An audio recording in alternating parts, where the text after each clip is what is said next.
दोस्तों नमस्कार, स्वागत है आपका समाचार क्यारी हिंदी न्यूज चैनल में। और इस समय मैं मौजूद हूं कि झज्जर जिले के बादरी हल्के के गांव ढाकला में। हरियाणा प्रदेश को छोटी सरकार के रूप में नई पंचायतें मिली हैं। पंचायतों का चुनाव हो चुका है, कार्यकाल शुरू हो चुका है, पंचायतों को उनका प्रभार सौंपा जा चुका है। और आज हम इस क्रम में ढाकला गांव में मौजूद हैं। हमारे साथ ढाकला गांव के नवनियुक्त सरपंच हैं सोनू पहलवान।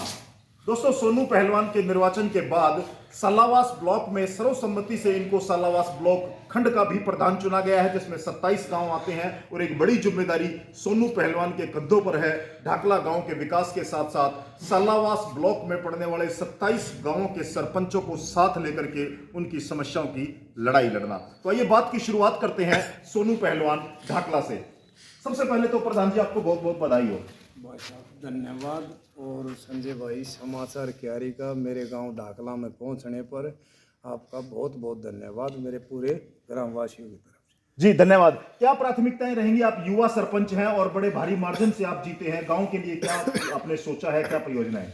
भाई साहब, गांव में सरपंच बनने के बाद अपन शपथ की कोई वो नहीं थी कि भाई शपथ लेनी है। शपथ लेने से पहले ही हमने अपना कार्य चालू कर दिया था। जो भी साफ सफाई का है, मनरेगा के तहत तो वो बाद में होना था, लेकिन 22 से 23 भाई गांव से हमने साफ सफाई के लिए लगा दिए गए थे। तकरीबन 75-80% साफ सफाई हो भी चुकी है गांव की। एक बड़ी हरियाणा सरकार की योजना आई है, जो पूर्व में आप ही के गांव के कृषि मंत्री रहे ओम प्रकाश धनखड़ के प्रयासों से। लगभग 211 लाख रुपए की परियोजनाएं हैं। आपके जो तालाब हैं उनको लेकर के, जो जल और बाढ़ की निकासी के पानी की निकासी को लेकर के है। हाँ भाई साहब, वो है 211,67,000 रुपये जी। जो 2 बूस्टर बनने हैं, एक नवा जोड़ पर और पी जोड़ पर। उसका काम चालू हो चुका है और लगभग आधा वो काम पूरा हो चुका है। उसके बूस्टर बनने रह रहे हैं। ये अध्यक्ष साहब ने भी बहुत अच्छा सोचा हमारे लिए। हमारे पानी भराव, जल भराव की समस्या बहुत ज़्यादा थी मेरे गांव में, बहुत ही ज़्यादा। और उसके लिए बहुत अध्यक्ष साहब ने बहुत अच्छा प्रयास किया और मेरे पूरे गांव का पूरा सहयोग रहेगा इस काम के लिए। जी चलिए, एक नई जिम्मेदारी आपके कंधों पर आई है सोनू पहलवान जी। 27 गांव के सरपंचों ने एकमत होकर के आपको प्रधान चुना है। सालावास खंड के आप अध्यक्ष नियुक्त किए गए हैं। बिल्कुल भाई साहब, पहले तो मैं मेरे पूरे गांव का धन्यवाद करता हूं जो उन्होंने मुझे पहले सरपंच बनाया।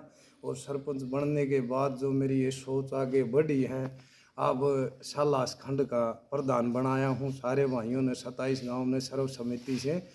और जैसे मेरा गांव में काम करने का जो उपलक्ष्य था, एजुकेशन को लेके या खेल को लेके, उसी काम को लेके आगे चलना है। और 27 गांव का भी ऐसे ही काम करना है एजुकेशन को लेके। और खेल को भी, कोई भी किसी भी बच्चे का कोई भी टैलेंट हो उसको मरने नहीं दिया जाएगा। हमारी तरफ से पूरा सहयोग रहेगा पूरे गांव की तरफ से।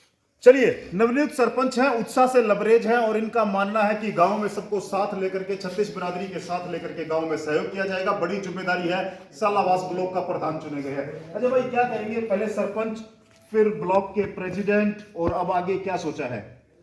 संजय भाई, पहले तो आपको नमस्कार जी। और बधाई देता हूँ, आप हमारे गांव में आए हो और पूरे गांव की तरफ से आपका शुक्रगुजार हूँ, धन्यवाद देता हूँ जी। और जैसे अभी सोनू पहलवान को 27 गांवों ने चुना है सर्वसम्मति से। सभी जो सरपंच थे 27, उन्होंने इसको भाई साहब को अध्यक्ष बनाया है अपने सालावास खंड का। इससे आगे हम कोशिश करेंगे जिला प्रधान के लिए, और आगे तैयारी है हमारी पूरे प्रदेश अध्यक्ष बनने की। जितने भी हरियाणा में गांव हैं सभी का अध्यक्ष सर्वसम्मति से चुना जाए भाई साहब, हमारा लक्ष्य तो है ये। और हम इसी कोशिश पे चलेंगे कि चुनाव ना होके सर्वसम्मति से भाई को चुना जाए सभी, ताकि जितने भी गांव हैं हरियाणा में उनकी आवाज़ हम ऊपर तक उठा सकें और सरकार तक पहुंचा सके। और अपने गांव के साथ साथ सभी गांव जितने भी हमारे खंड में हैं, ज़िले में हैं, हरियाणा में हैं, सभी की आवाज़ हम पहुंचा सकें, सभी का साथ साथ काम हो सके। यही है बस हमारा लक्ष्य। चलिए, नया सरपंच चुन लिया आपने। नई सरकार छोटी सरकार माना जाता है। गांव के विकास के लिए सरपंच एक महत्वपूर्ण कड़ी होता है। कितनी उम्मीदें हैं, कितना विश्वास है सोनू पहलवान से? पहले तो भाई संजय भाई आपको बधाई और हमारे गांव की तरफ से आपको आने का धन्यवाद जी। और जितने भी मेरे सुन रहे हैं विचार गांव के उनको सबको धन्यवाद। जी गांव में बहुत अच्छी सोच का सरपंच बनाया है। गांव ने सोचा है तो बहुत अच्छा सोचा है और गांव में अच्छा कार्य कर रहा है और जो भी गांव इसकी जिम्मेदारी ला रहा है सारे को तय दिल से काम कर रहा है और जो और गांव इसकी जिम्मेवारी लाएगा उसको सारी को ये तय दिल से निभा रहा है। जितना भी इसका हो सकेगा सारा काम करेगा। जी भाई साहब, जो हमारा सबसे पहले उपलक्ष्य यही है भाई, जो भी काम करेंगे सहयोग से 36 बिरादरी को लेके चलना है, एक ही नज़र से देखना है। पूरे गांव ने जो मेरे को ये कार्यभार संभाला है भाई, जो सरपंच बनाए हूँ वह हर भाई का, चाहे किसी ने वोट गेरी ना गेरी, मेरी 36 बिरादरी ने सब ने वोट दी है मेरी, और सबको एक ही नज़र से देखना है, कोई पक्षपात नहीं करना है, सबको साथ लेके चलेंगे भाई। जी धन्यवाद।